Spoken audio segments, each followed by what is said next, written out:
parishioners of St. Margaret. It's Father Jamin, and unlike the rest of America, I actually have long pants on when I do these particular tapings.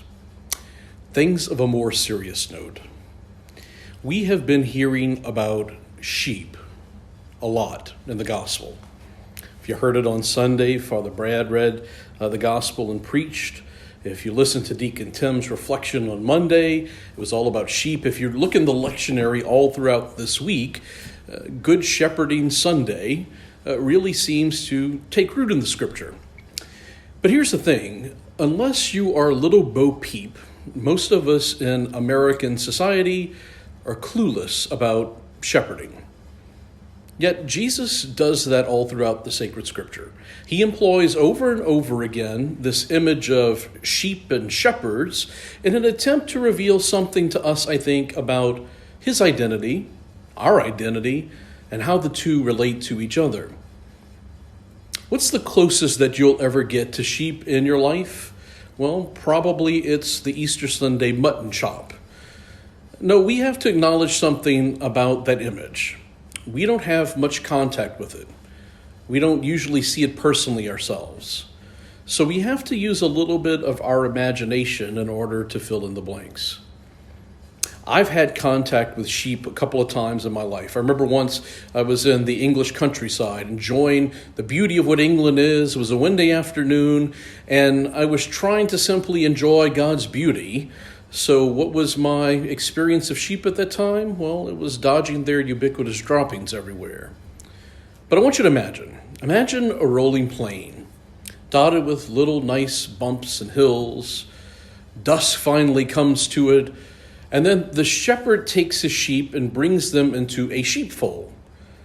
What does a sheepfold look like? Usually in Jerusalem, in the time of Jesus, it was one of the hillsides that had been carved out, hollowed out, if you will. And then the sheep all gather in this one little cavernous area with other sheep, ones that don't belong to their particular flock. And then eventually, after all the sheep would eventually get in, this nice little cavernous area with all kinds of rocks sort of carved into the countryside and nice little walls that are erected around, the shepherd would lie down in the entryway of that area, the space between the walls, the entryway to the cave, if you will. And why would he do that? Well, he was worried about things, thieves, bandits, wolves, because they would have an awful difficult time getting in to this sheepfold if they had to cross over the thing that was the obstacle. They had to cross over the shepherd. Sheep are safe as long as they are in the sheepfold. So Jesus uses that particular image, he did on Sunday, to explain what happens when the shepherd arises the next morning. He calls each of the sheep by their name and he leads them out. Jesus goes ahead of them. The shepherd goes ahead of them. Why? Because the shepherd knows his sheep and they listen because they know him and they heed his voice. Sheep can't spend their entire lives, though, locked up. They can't always remain in the sheepfold. Sheep need to go out. They need to eat. They need to roam. They need to do the things that sheep do. Now, they may be a little bit comfortable and safer being in the sheepfold, but let's face it, sheep have to live sheep lives. Now, if you go back to Sunday's gospel and you look at the English choice of words, I think it's something that's very telling. The English choice of words is the shepherd brings them out. Now, that's kind of a weak modern translation, I think, because if you look back at some of the original source words, they are a little bit more forceful. Think about other times in the gospel where Jesus is pictured leading people, because he doesn't necessarily lead them. What does he do with demons? He throws them out, casts them out. He throws out the money changers in the temple. He drives out the rulers of the world. Every one of those instances, Jesus is doing some type of battle almost. He's pushing, he's pulling, he's yanking, he's driving, he's casting out.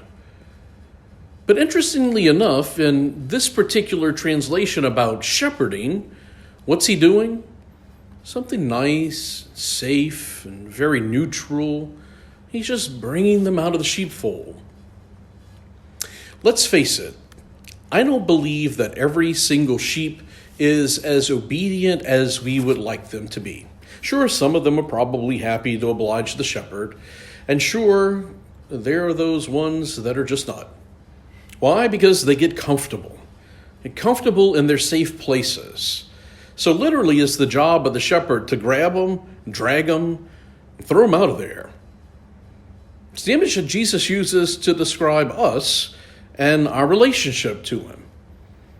Forces in our life tend to pull us out of our personal sheepfold sometimes. Now, let's face it, sometimes in our own life, we'd like to say, let me stay here, Lord. Everything's going to be better and more content and more quiet. I don't want to do that right now. Let me watch just another movie. I'm kind of liking this quarantine thing. Let me have another drink. I don't know about you, but as a sheep, sometimes I've got to be pushed and pulled and prodded and yanked and cursed at and thrown out. Got to be called on the carpet, as it were, out of my place of dormancy and out of my place of stagnation. Well, that's the good news, too, at Easter. Life reigns eternal for us, and we will never be conquered. We have some responsibility in delaying and putting all those things that keep us in the sheepfold on hold. But let's face it, when we retreat to our places of comfort, when we refuse to participate in the life of God, sometimes we need a shepherd that's going to be very direct with us, that's going to make us get outside of our comfort zone. Because less demanding can equate to less fulfilling. So you've probably been watching the news in the middle of this coronavirus stuff, and everybody in Louisiana is anxious right now. What are we anxious about? Well, we're anxious for Governor Edwards to finally say, we're going to start gradually lifting this stay-at-home order.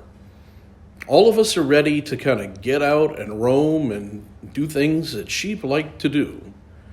And we're interested in doing that specifically as a church as well. We want to go back to our church so that we can feel that semblance of normalcy in the next couple of weeks.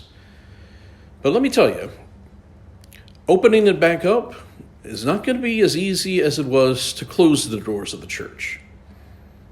So let's use this shepherding image. I'm supposed to be your shepherd as pastor of St. Margaret. And let me address my sheep who are in the sheepfold right now to give you a little bit of an idea about what this opening back up is going to look like. First and foremost, I don't think that the bishop is going to get rid of his dispensation of the obligation to attend Sunday Mass. What does that mean? Well, right now, none of us can go to Mass. But when we have the opportunity to, certain people might not feel comfortable with going back.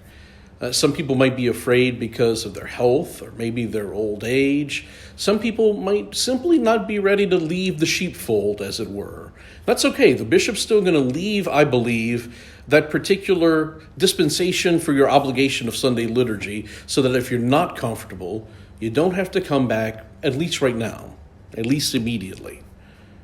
The other issue, too, is, of course, we're going to have to practice these issues of social distancing. And as you know, if you come to St. Margaret on a weekend, we have 4 masses, and they're usually pretty packed with a lot of sheep. So we're going to have to figure out a new and unique way to allow the sheep to gather over at St. Margaret Church. We anticipate Governor Edwards' order is going to allow us to use 25% of our worship space.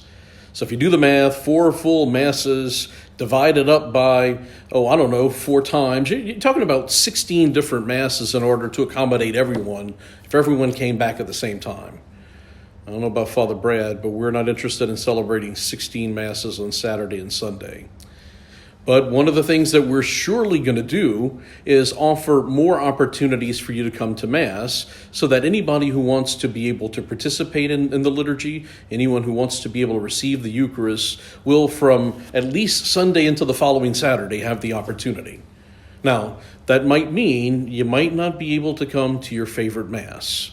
You might actually have to come to a Monday or Thursday Mass instead of even coming on Saturday and Sunday.